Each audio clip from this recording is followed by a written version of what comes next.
Este libro no es una crítica al deporte. Muy al contrario, está escrito desde una relación amistosa como espectadores, narradores y practicantes.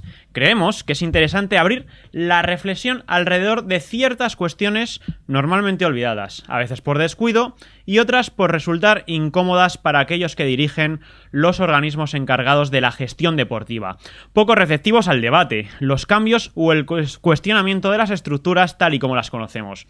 Acostumbrados como estamos a respuestas tajantes, lo que aquí planteamos son preguntas. Así escribe Jacobo Rivero lo que el lector puede encontrar en su último libro, que ha escrito a la limón con el argentino Claudio Tamburrini. Aunque, como él mismo indica, y seguramente veremos a lo largo de esta entrevista, ambas visiones sobre el deporte no tienen por qué coincidir. Jacobo, bienvenido a Peris Digital. Muchísimas gracias por invitarme. Entremos en materia y debatamos porque presentamos Del juego al estadio, reflexiones sobre ética y deporte. Bueno, llega la presentación de este libro aquí en Peris Digital justamente después de haber conocido otra lamentable agresión a un árbitro de 16 años. Supongo que andas enterado de la noticia en un partido además de categorías inferiores. No es la primera vez, de hecho ya se está hablando de plante del colectivo arbitral de este tipo de encuentros y yo creo que ya parece que no es una cuestión de ética, sino de que los valores más fundamentales están empezando a ser traspasados en ámbitos deportivos. Totalmente, yo creo que es un ejemplo que no es el primero que ha ocurrido en los últimos años.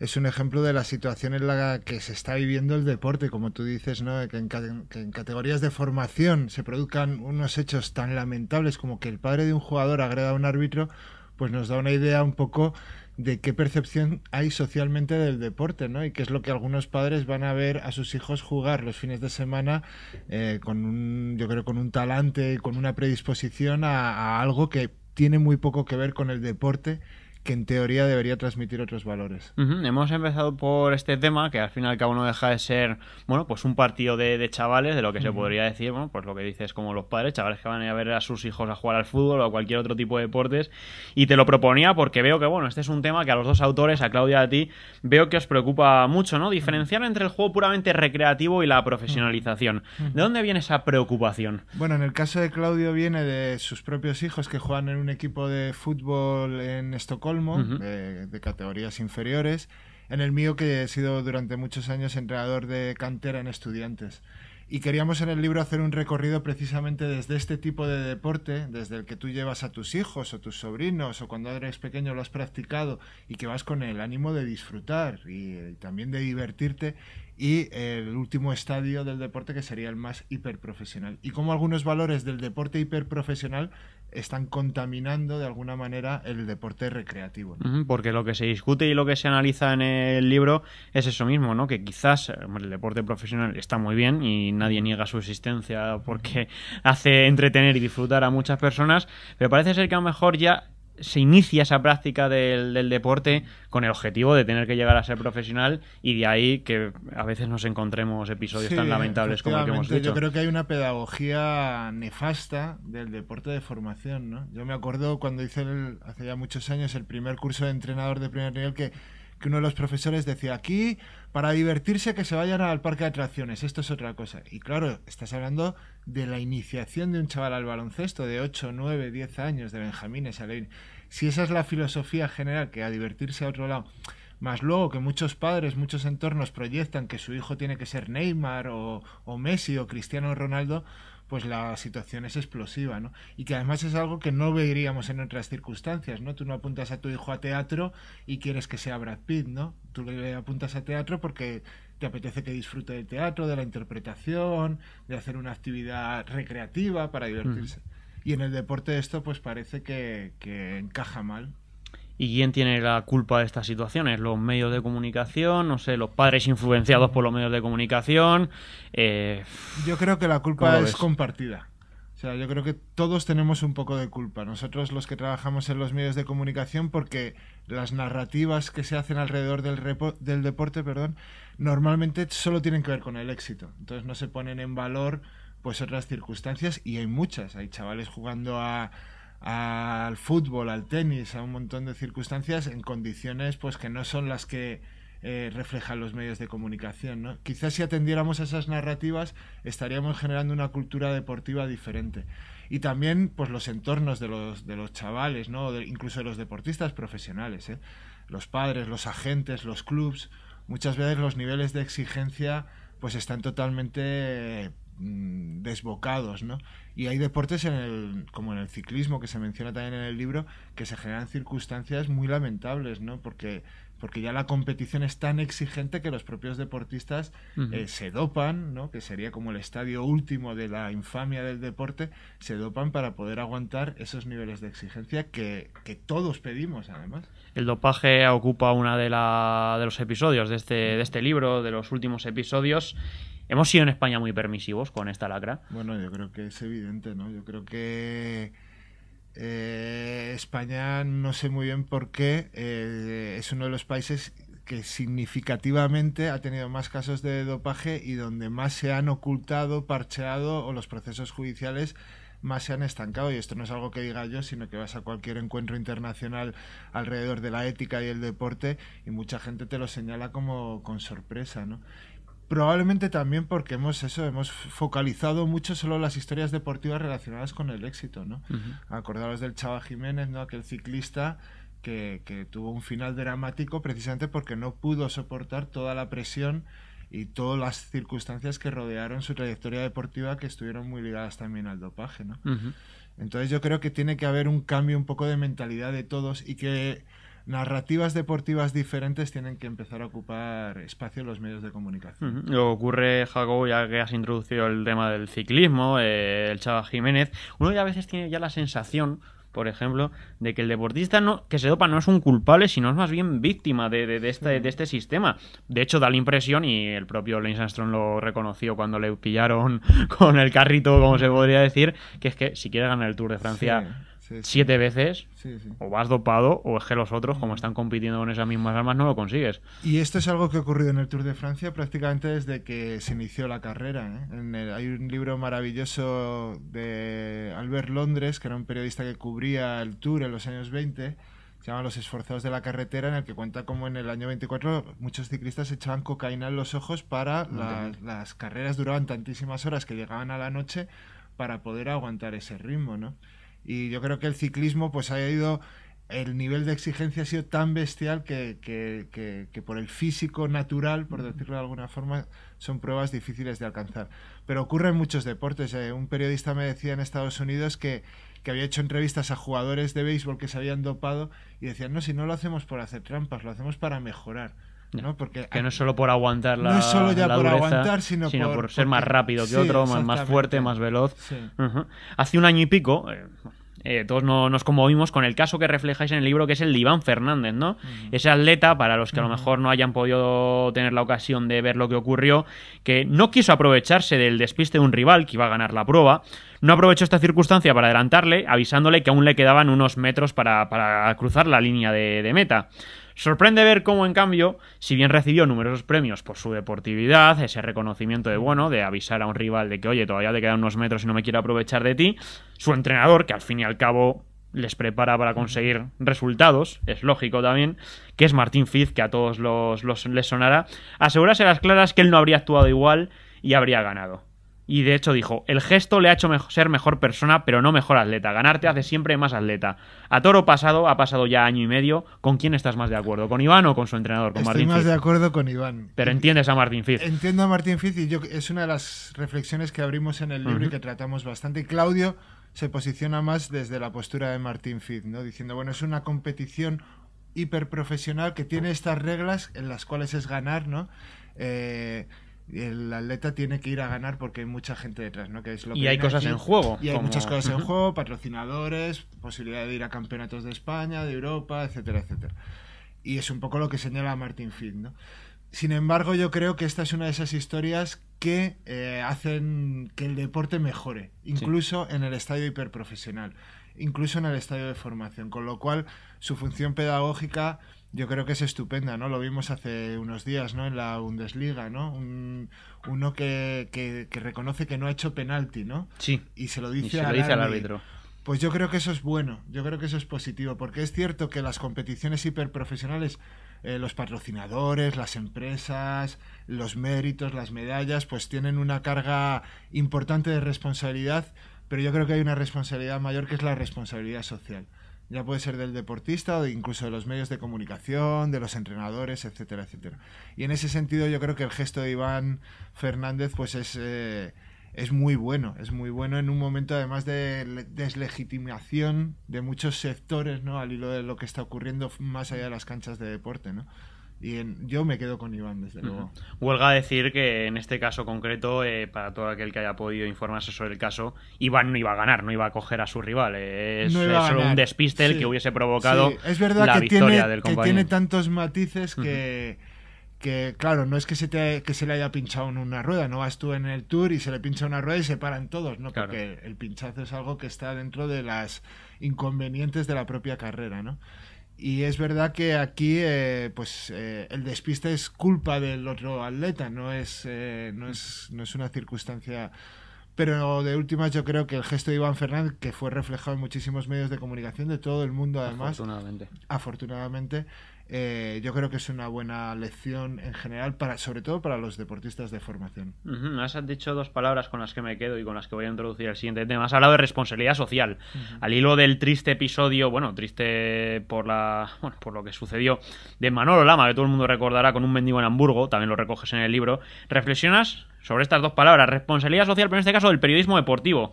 ¿En qué punto crees que nos encontramos? Tú eres periodista, has trabajado en medios de comunicación, has viajado por el mundo, conoces a otros periodistas, conoces otro tipo de periodismo y conoces también el deporte a raíz de tu, has sido entrenador de categorías inferiores del Estudiante. Te preguntaba, Jacob, ¿en qué punto nos encontramos en este tema? Yo creo que en general, y no está bien generalizar, pero nos encontramos en un punto muy malo, ¿no? El caso de Manolo Lama yo creo que es especialmente llamativo, aunque él luego lo aclaró y pidió disculpas a quien se pudiera ofender, ¿no? Pero estamos viendo debates en el que la gente pone una foto de Mourinho o una foto de Guardiola y en la que se agitan más las pasiones que un poco lo que tiene relación con el propio juego, ¿no? Y los medios de comunicación muy rara vez atienden a otras circunstancias que no sean pues las novedades, los grandes titulares. Si Ronaldo está triste, pues nos podemos tirar una semana hablando de que Ronaldo ha dicho que está triste, no de por qué está triste, de si es por el juego, por el equipo, por un montón de historias. Esas historias hay que contarlas, obviamente, ¿no? Porque tienen su espacio. Pero si desatendemos todo lo demás, en un país en el que la mayoría del deporte federado femenino es el baloncesto, no hay una sola noticia de baloncesto femenino en los medios de comunicación. Estamos aspirando a que se dispute aquí el Mundial de 2018. Hemos ganado un montón de campeonatos y torneos este último verano de baloncesto femenino. Es algo que no existe, ¿no? Yo me acuerdo que entrevisté una vez a Laia Palau. Si no lo dices tú, yo creo que no lo sabemos mucho. Una vez entrevisté a Laia Palau y me decía, el automovilismo en España apareció con Fernando Alonso, porque es que nadie antes hablaba de se había preocupado, ¿no? Y claro, si solo ponemos el foco en las historias de éxito, pues claro, te da que pensar y dices, a lo mejor Rafa Nadal, el día después de que se retire, ya nadie va a hablar de tenis, o cuando tengamos malos resultados, ¿no? Y yo creo que no, que los periodistas tenemos una responsabilidad y que hay una responsabilidad social y que es un reto además apasionante contar esos relatos, ¿no? El New York Times dedicó 5 páginas a hablar de un equipo de baloncesto que no había ganado un solo partido en años, pero que era una ciudad, Medora, de Mississippi, creo recordar, que había habido un fuerte proceso de desindustrialización, que muchos padres estaban en desempleo y contando un poco el mérito de esos chavales por seguir yendo a la cancha, ¿no? Y decía el entrenador, yo prefiero que estén en la cancha que fuera, sin hacer nada, o delinquiendo, o tal. Pues, joder, esas historias yo creo que son buenas, ennoblecen al deporte y son una materia que al periodista yo creo que nos apasiona trabajar sobre ellas. A mí por lo menos. Estoy de acuerdo. Hombre, aquí sí que se podría, adelantar, o si no, introducir otro tema de debate que muchas veces a lo mejor la propia, situación de los medios, ¿no? Cada vez con menos medios, con menos periodistas, más viviendo al día a día, que yo eso sí lo sufro con la actualidad. Todos. Te deja menos tiempo quizás para buscar esas historias que al fin y al cabo son las que le gustan a la gente. Lo que pasa es que también tendríamos que pensar si la crisis del periodismo que todos estamos viviendo tiene que ver porque no estamos contando esas historias que les están pasando a los ciudadanos. A lo mejor es que los ciudadanos que están en situaciones precarias están un poco cansados de leer sobre que Cristiano Ronaldo está triste y les puede interesar más sus propias narraciones deportivas en esas circunstancias de precariedad, que las hay muchas y que es muy bonito ponerlas en valor, además. y que por eso a lo mejor hay cierta crisis de los medios, ¿no? Yo creo que ese espacio ocupa, y cuando los mejores revistas y periódicos del mundo, como Sports Illustrated o el New York Times, atienden a estas historias, igual nosotros aquí deberíamos empezar a pensar que estas historias pueden interesar a los lectores, al público, a los espectadores. Sería interesante seguramente reflexionar sobre ello. El caso es que, bueno, este asunto, el de Manolo Lama sin más lejos, que es el ejemplo que habéis puesto en el libro, da para mucho porque lo que al fin y al cabo le ocurrió y todo lo que vino después demuestra que el periodista, y te cito textualmente, es ahora mucho más visible a la crítica y a los comentarios. ¿Eso es positivo para la labor del informador o es peligroso? Yo creo que es positivo, sinceramente. Yo creo que Twitter, Facebook, las redes sociales han hecho que tengamos que estar más directamente conectados con los ciudadanos, más conectados también entre los periodistas, más conectados entre los periodistas y los deportistas, y que nuestros trabajos pues tengan que ser más escrupulosamente serios o trabajados, ¿no? Y nos expone y tiene una deriva mala, y es que nos creamos como superestrellas y superimportantes sobre lo que digamos o no, pero tiene un lado bueno, y es que somos muy accesibles, ¿no? Y yo creo que la accesibilidad es algo positivo para todos, ¿no? Y en este caso, es verdad, nos expone. Yo no puedo escribir cualquier cosa. Yo hace muchos años escribí un artículo sobre Neil Young, que me gustaba mucho, un músico canadiense, tal, y me escribió alguien, oye, aquí hay un fallo. Oye, pues estupendo, ¿sabes? Muy bien, porque si hay alguien que sabe de Neil Young tantísimo, que tal. Entonces, bueno, esto nos hace que trabajemos más las historias, que seamos más rigurosos, y yo creo que es positivo. Pues de aquí animamos a todo el mundo a utilizar esas redes sociales, bueno, para aportar, en este caso, críticas constructivas. El problema muchas veces es que se usan las redes sociales directamente para insultar o como gallinero, claro, o sea, y ahí caemos todos en el mismo juego, ¿verdad? Sí, claro, ahí hay una perversión luego del uso y también de la importancia que le demos, ¿no? O sea, que yo en ese sentido estoy muy tranquilo porque no atiendo a esas posibilidades, ¿no? Pero sí que hay otras muchas que yo creo son muy positivas, ¿no? Que, por ejemplo, este programa la gente pueda interactuar, mover los enlaces, felicitarte, criticar, aportar cosas al debate, a lo que acabamos de decir. Oye, pues yo creo que es positivo. Jacobo, terminamos esta entrevista. También hay otro tema importante que no me quiero ir sin tratar y que recogéis también en el libro. Estamos a escasos meses de la celebración del Mundial de Brasil, el Mundial de Fútbol, y uno de los elementos de debate y de análisis que me gustaría que también recogiésemos en esta entrevista es sobre la conveniencia o no de celebrar pues un elemento de estas características, un evento, quería decir, perdón, en un país, en este caso como Brasil. Ya vimos en la Copa Confederaciones, que siempre se celebra tradicionalmente un año antes de la celebración del Mundial en el mismo país organizador. Bueno, lo que llegaba a través de los medios de comunicación, que el público brasileño parece ser que aprovechó un evento como este para mostrar al mundo la situación del pueblo brasileño, sus protestas, su desencanto con el uso de dinero público hacia un evento de estas características, que bien entienden podría ser destinado a asuntos más urgentes, más importantes, como puede ser la sanidad o la educación. En este sentido, Claudio y tú también discutís sobre el asunto. Rescatáis unas palabras además de John Carlin, el prestigioso periodista del país, que pone el ejemplo de Sudáfrica, un país que él muy bien conoció a raíz de sus libros sobre Nelson Mandela, en el que, bueno, él dice, no quiero tampoco citarle textualmente, pero bueno, dice un poco John Carlin como diciendo, los problemas van a estar estando ahí al día siguiente, disfrutemos de un evento como puede ser el Mundial de Fútbol. Sí, bueno, aquí hay varias cosas, ¿no? Por un lado, yo creo que organizar un evento en países... O sea, lo que está ocurriendo en Brasil yo creo que es muy buen ejemplo. Un país donde no se ha celebrado un mundial desde el año 50, donde hay una pasión impresionante por el fútbol, como probablemente en ningún otro país, ni siquiera en Argentina. O sea, lo de Brasil es algo espectacular.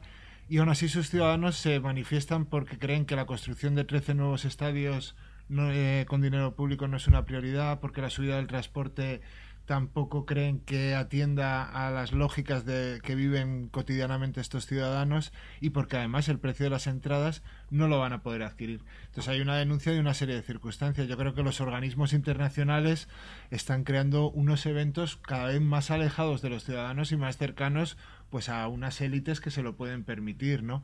Y que en Brasil surja esta crítica yo creo que es muy significativo, ¿no?